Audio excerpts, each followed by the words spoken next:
ملتان سلطانز کے مالک عالمگیر ترین نے خودکشی کیوں کی ہے، اس کے حوالے سے ان کا جو خط ہے اس میں کیا کہا گیا، اور اس کے حوالے سے لاہور قلندر کے جو مالک ہیں عاطف رانا، ان کا کیا رد عمل آیا، یہ چیزیں آپ کے ساتھ ڈسکس کریں گے۔ جبکہ ذکا اشرف نے آتے ہی ٹیم میں ایک بڑی تبدیلی کر دی ہے،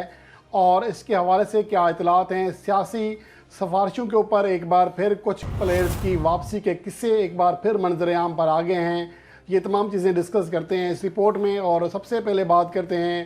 آج کی افسوسناک خبر، جس میں جہانگیر ترین خان کے جو بھائی ہیں عالم ترین، ان کا تعلق ویسے تو سیاسی تھا اور کاروباری شخصیت تھے، اس کے ساتھ ساتھ وہ کرکٹ کے حوالے سے اس لیے زیادہ شہرت رکھتے تھے کہ ان کی جو ٹیم تھی ملتان سلطانز، اس کے نہ صرف مالک تھے بلکہ شریک مالک ہونے کے علاوہ ڈائریکٹر بھی تھے۔ ان کی آج خودکشی کی جو خبر سامنے آئی ہے، جس میں انہوں نے اپنے سر پر خود گولی ماری ہے پسٹل سے، لیکن اب سوال یہ پیدا ہوتا ہے کہ آخر انہوں نے خودکشی کیوں کی ہے۔ اس کے حوالے سے ذرائع کچھ نہیں بتا رہے، نہ ہی فیملی ذرائع کچھ دعویٰ کر رہے ہیں۔ حیران کن طور پر صرف یہ کہا جا رہا ہے کہ لاہور میں واقع جو کہ گلبرگ میں ان کا گھر تھا، اس میں انہوں نے خودکشی کی ہے، جس کے بعد پولیس نے وہاں پر جا کر جائے وقوع سے حالات دیکھے ہیں، لیکن ابھی تک کوئی بڑا دعویٰ سامنے نہیں آیا کہ در حقیقت اس کے حوالے سے کیا ہوا ہے۔ کوئی ایسا معاملہ بھی نہیں آیا سامنے۔ عالمگیر ترین کے حوالے سے جو ان کے قریبی دوست ہیں، وہ یہ کہہ رہے ہیں کہ کہا جا رہا ہے، خط میں دعویٰ کیا جا رہا ہے کہ انہوں نے اپنی ایک بیماری کا ذکر کیا ہے خط میں، لیکن وہ کہتے ہیں کہ ہمیں اس کے حوالے سے کچھ علم نہیں تھا۔ اور یہاں یہ بات بھی قابل ذکر ہے کہ عالم ترین کے بچے یا بیوی نہیں تھی، انہوں نے کبھی شادی نہیں کی تھی۔ 63 سال ان کی عمر تھی، البتہ اگلے سال وہ شادی کرنے والے تھے۔ کہا جا رہا ہے کہ ان کی منگنی بھی ہو چکی تھی، تمام معاملات طے پا چکے تھے، لیکن انہوں نے خودکشی کی ہے، جو کہ ایک بہت افسوسناک خبر ہے۔ اب اس کے حوالے سے آنے والے دنوں میں ہی پتہ چل سکے گا کہ در حقیقت اس خودکشی کی جو وجوہات ہیں وہ کیا ہیں۔ اور اس کے ساتھ ساتھ لاہور قلندر کے CEO یعنی کہ چیف ایگزیکٹو عاطف رانا، انہوں نے اپنے رد عمل کا اظہار کیا۔ ان کا کہنا تھا کہ ایک شاندار سفر گزرا عالمگیر ترین کے ساتھ، وہ ہمارے اچھے ترین اور بہترین ساتھی رہے، لیکن ان کے ساتھ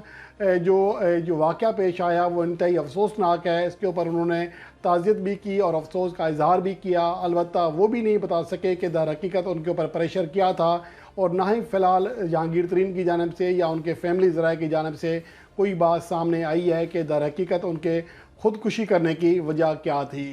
یہ تو ہے جہانگیر ترین خان کے حوالے سے اپڈیٹ۔ اس کے علاوہ ذکا اشرف، جنہوں نے آج چیئرمین PCB کے طور پر اپنا دوسرے دور کا آغاز کیا، اور آتے ہی ایک بڑا فیصلہ کیا ہے، اور وہ فیصلہ جو کیا ہے وہ چیف سلیکٹر ہارون رشید کو عہدے سے ہٹا دیا ہے۔ نہ صرف چیف سلیکٹر کے عہدے سے بلکہ بیک وقت وہ 4 عہدوں پر کام کر رہے تھے، اور چاروں ہی عہدوں سے انہیں فارغ کر دیا گیا ہے، جس کے بعد چیف سلیکٹر ہارون رشید، اب جو کہ سابق ہو چکے ہیں سابق چیف سلیکٹر، اب وہ لاہور سے واپس کراچی چلے گئے ہیں۔ اس کے حوالے سے اطلاعات یہ آ رہی ہیں کہ اب نئی سلیکشن کمیٹی کے حوالے سے بہت ہی جلد بڑا فیصلہ ہونے والا ہے۔ البتہ اس کے حوالے سے فی الحال کوئی اپڈیٹ نہیں ہے کہ نیا چیف سلیکٹر کون آئے گا،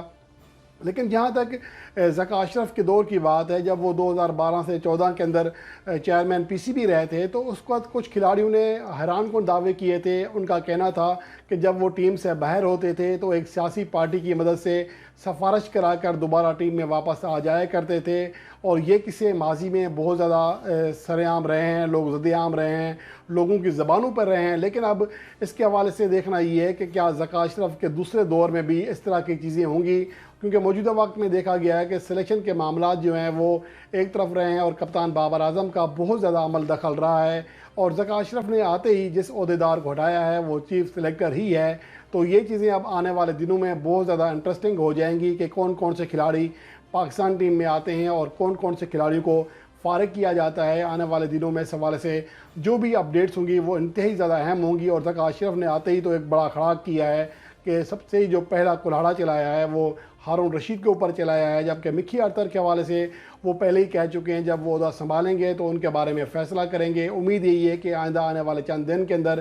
اس کے حوالے سے بھی فیصلہ کر لیا جائے گا، لیکن مجھے لگتا نہیں ہے کہ ذکا اشرف مکھی ارتر کے ساتھ اس طرح چلیں گے، کیونکہ وہ سمجھتے ہیں کہ یہ طریقہ کار بالکل صحیح نہیں ہے، پاکستان کے مفاد میں نہیں ہے کہ ایک ٹیم کا ڈائریکٹر، جسے آفیشیلی طور پر بے شک ہیڈ کوچ نہ کہا جائے لیکن وہ ہیڈ کوچ کے طور پر کام کرے اور یہاں پر موجود ہی نہ ہو، تو یہ چیزیں کسی بھی طرح پاکستان کے لیے سوٹیبل نہیں ہیں، اور ہو سکتا ہے کہ ذکا اشرف مکھی ارتر کو بھی فارغ کر دیں۔